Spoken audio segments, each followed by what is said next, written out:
Morning class 8। कैसे हैं आप सभी?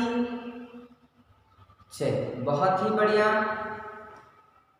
अभी तक हम पढ़ रहे थे हमारी पाठ्य पुस्तक वसंत से हिंदी का पाठ 14 अकबरी लोटा। हम हमारी हिंदी पाठ्य पुस्तक से पाठ 14 तक पहुंच चुके हैं। हमारा अर्धवार्षिक तक का सिलेबस लगभग पूर्ण हो चुका है। ठीक है, अब हम व्याकरण की ओर बढ़ते हैं। अब हम व्याकरण पढ़ेंगे। तो व्याकरण में हम अभी तक पढ़ चुके हैं, हमारे 4 चैप्टर हम पढ़ चुके हैं।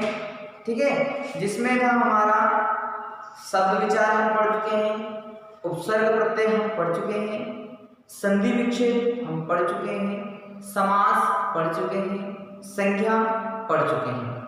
अब हम पढ़ेंगे आज हमारा नया चैप्टर लिंग, जेंडर। अगला चैप्टर हम हमारा पढ़ेंगे जेंडर लिंग। ठीक है, तो चलिए शुरू करते हैं हम हमारा नया चैप्टर लिंग का अर्थ एवं परिभाषा। अब लिंग का अर्थ देखते हैं और परिभाषा को समझने का प्रयास करते हैं। शब्द संज्ञा शब्द के जिस रूप से स्त्री अथवा पुरुष जाति का बोध हो उसे लिंग कहते हैं, है ना। अब चूंकि हमने संज्ञा पढ़ चुके हैं, हमें मालूम है संज्ञा किसे कहते हैं। किसी वस्तु, व्यक्ति, स्थान या भाव के नाम का बोध कराने वाले शब्दों को हम संज्ञा कहते हैं। ठीक है, अब उन संज्ञा शब्दों से हमें पता चलता है कि कौन सा शब्द स्त्रीलिंग है या कौन सा शब्द पुल्लिंग है ना। उनके लिंग के बारे में हमें जानकारी मिलती है, उनके जेंडर के बारे में हमें जानकारी मिलती है, उसे ही हम लिंग शब्द कहते हैं। जिन शब्दों से हमें संज्ञा के लिंग का पता चलता हो, जेंडर का पता चलता हो, उसे हम लिंग शब्द कहते हैं। ठीक है, जैसे उदाहरण में हमें माता पिता, राजा रानी आदि। अब कुछ और उदाहरण देखते हैं, उन उदाहरणों से हम समझने की कोशिश करते हैं। लड़का पढ़ रहा है, एक उदाहरण है हमारा, लड़का पढ़ रहा है। अध्यापिका पढ़ा रही है, अगला है हमारा अध्यापिका पढ़ा रही है। मोरनी नाच रही है, क्या है, मोरनी नाच रही है। गायक गा रहा है, गायक गा रहा है। उपरोक्त वाक्यों में पहले और चौथे वाक्य में लड़का और गायक से पुरुष जाति का पता चलता है ना। जैसे पहला वाक्य में था लड़का पढ़ रहा है, तो हमें पता चलता है लड़का पुरुष जाति से संबंधित है। आखिरी वाला हमने उदाहरण देखा था गायक गा रहा है, तो गायक क्या है, पुरुष जाति को बता रहा है। दूसरे नंबर पे था हमारा अध्यापिका पढ़ा रही है ना। तो अध्यापिका से क्या पता चलता है हमें, स्त्री जाति का पता चलता है कि अध्यापिका स्त्री जाति से संबंधित है, वह स्त्री है। ठीक है, दूसरा हमारा मोरनी नाच रही है, मोरनी नाच रही है, तो हमें मोरनी से पता चलता है कि मोरनी स्त्री जाति शब्द है, स्त्री सूचक शब्द है, स्त्रीलिंग शब्द है। ठीक है, यहाँ से हमें जानकारी मिलती है, तो हम इन्हें क्या कहेंगे, स्त्रीलिंग शब्द।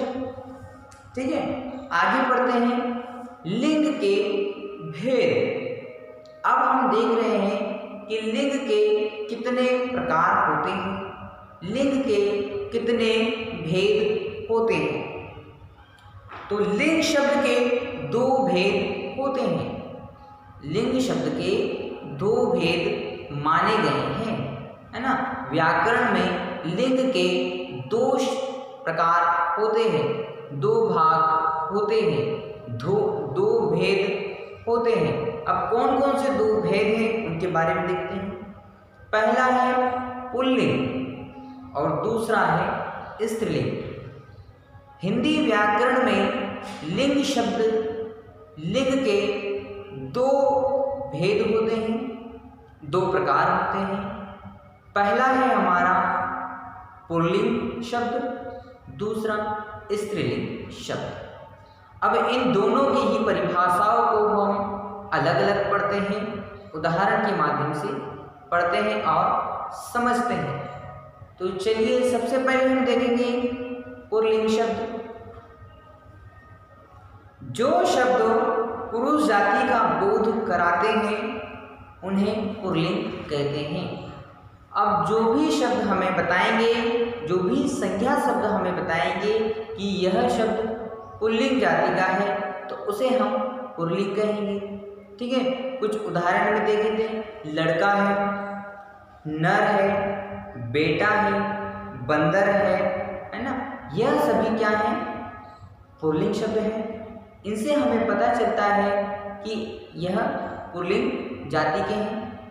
ठीक है, तो इन्हें हम पुल्लिंग कहेंगे।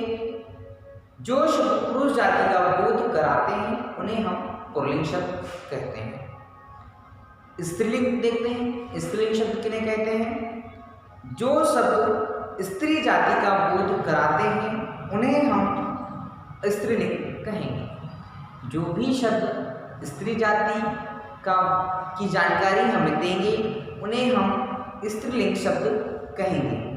जैसे नारी, बेटी, बंदरिया, लड़की, है ना, ये सभी शब्द हमारे स्त्रीलिंग शब्द हैं, क्योंकि हमें यहाँ से पता चलता है इनके स्त्रीत्व के बारे में, इनकी स्त्री जाति होने के बारे में हमें जानकारी मिलती है, इसलिए हम इन्हें स्त्रीलिंग शब्द कहेंगे।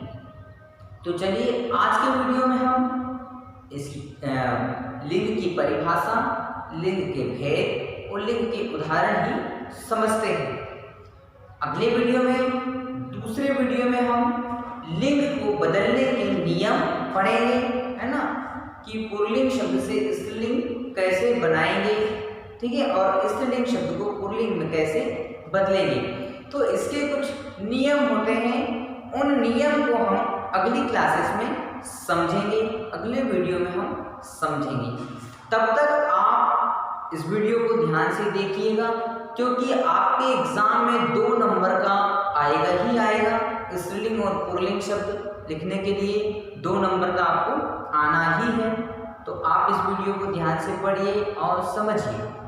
आज के आपके होमवर्क में है कि 5 पुल्लिंग शब्द और 5 स्त्रीलिंग शब्द आप अपनी फेयर कॉपी में लिखेंगे। 5 स्त्रीलिंग शब्द और 5 पुल्लिंग शब्दों को आप अपनी फेयर कॉपी में लिखिए। Thank you.